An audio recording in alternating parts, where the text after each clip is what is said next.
அன்பு மாணவ செல்வங்களுக்கு கலாபாரதியின் வாழ்த்துக்கள் கூடி.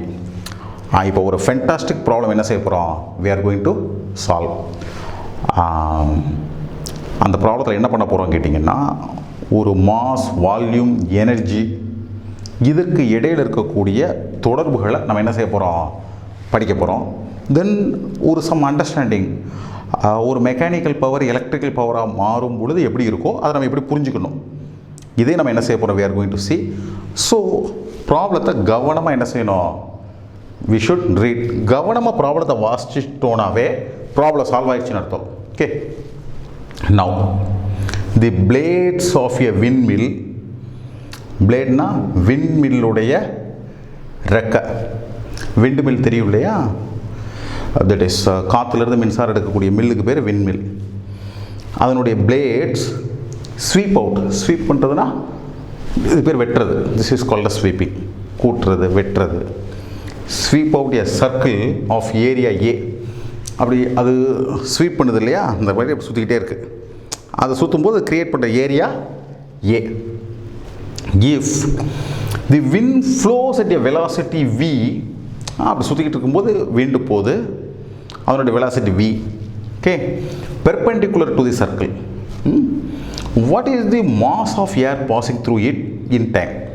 பாருங்கள், வெலாசிட்டி கொடுத்துட்டாங்க, மாஸ் எவ்வளோன்னு கேட்குறாங்க. Then what is the kinetic energy of the air, அந்த ஏரில் எவ்வளோ கைனடிக் எனர்ஜி இருக்கும். அடுத்து பார்த்தீங்கன்னா, assume that windmill converts 25% of the wind's energy into electrical energy. So windmill என்ன பண்ணுது, விண்ட் எனர்ஜியில் 25% எதாவது மாற்றுது, எலக்ட்ரிக்கல் எனர்ஜியாக மாற்றுது. And that A is equal to 30 metre square.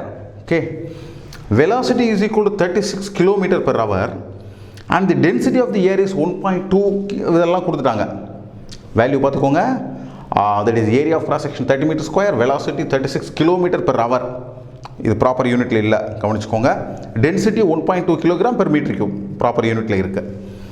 What is the electrical power produced, இதான் பிள்ளைகளாக கேட்டிருக்காங்க. ஸோ நம்ம என்ன பண்ணணும், இதை வந்து ஃபஸ்ட்டு எக்ஸாமின் பண்ணணும். Let us examine.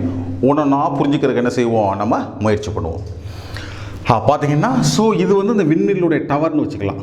So this is the tower of the windmill. So this is the shaft. இந்த ஷாஃப்டில் தான் என்ன இருக்குது, விண்மில்லுடைய பிளேட்ஸ் இருக்குது. ரைட், இந்த பிளேட்ஸ் என்ன செய்யுது, காற்று, இந்த பாருங்கள், வெலாசிட்டி விங்கிற வேகத்தில் காற்று அடிக்குது. ஸோ விண்மில் என்ன ஆகுது, இட் விரல்ஸ், அது என்ன செய்யுது, சுற்றுது. காற்றினுடைய வேகம் 36 கிலோமீட்டர் பெர் ஹவர். அதை நான் ப்ராப்பர் எஸ்ஐ யூனிட்டுக்கு மாற்றிட்டேன். So it becomes 10 metre per second. Right, kilometre 1000, ஹவர்னா 3600. ஸோ 5/18. ரைட், ஸோ அதில் மல்டிப்ளை பண்ணால் எனக்கு என்ன கிடச்சிரும், ப்ராப்பர் யூனிட்டாக ஆயிடுச்சு. Area of cross section. So area of cross section எவ்வளோ கொடுத்துருக்காங்க, A is given as 30 metre square. So A எவ்வளோ கொடுத்துருக்காங்க, 30 metre square. Then density of air கொடுத்துருக்காங்க, இந்த ஏரோட டென்சிட்டி எவ்வளோ கொடுத்துருக்காங்க, it is 1.2 kilogram per metre cube, proper unit. இப்போ என்ன கேட்குறாங்கன்னா, மாஸ் எவ்வளோன்னு கேட்குறாங்க. எப்படி பிள்ளைகளை கண்டுபிடிக்கலாம், என்ன பண்ணலாம். ஸோ இந்த velocity you have to understand. வெலாசிட்டின்னு அர்த்தம் ஒரு செகண்டுக்கு எவ்வளவு டிஸ்டன்ஸு. ஓகே, ஸோ ஒரு செகண்டுக்கு அது ட்ராவல் பண்ணுறது 10 மீட்டர். திஸ் இஸ் 10 மீட்டர் ஒரு செகண்டுக்கு. Area of cross section 30 metre. சரிங்களா, அப்போ நம்மளுக்கு வால்யூம்னா என்னென்னா ஏரியா இன்டூ டிஸ்டன்ஸ், அது வால்யூம். இது ஒரு செகண்டுக்கு. ஸோ அதை டைம் டீயால் பெருக்கிட்டிங்கன்னா you get the volume. So இங்கே பாருங்கள், volume is equal to area into velocity. இது ஒரு செகண்டுக்கு கிடச்சிருக்கும். யூ மல்டிப்ளை பை டைம், நம்மளுக்கு என்ன கிடச்சிரும், டோட்டல் வால்யூம் கிடச்சிரும். ஸோ வால்யூம் கிடச்சிருச்சுன்னா நீங்கள் என்ன கண்டுபிடிச்சிடலாம், you can calculate the mass. Mass எப்படி கண்டுபிடிக்கலாம், mass is equal to volume into density.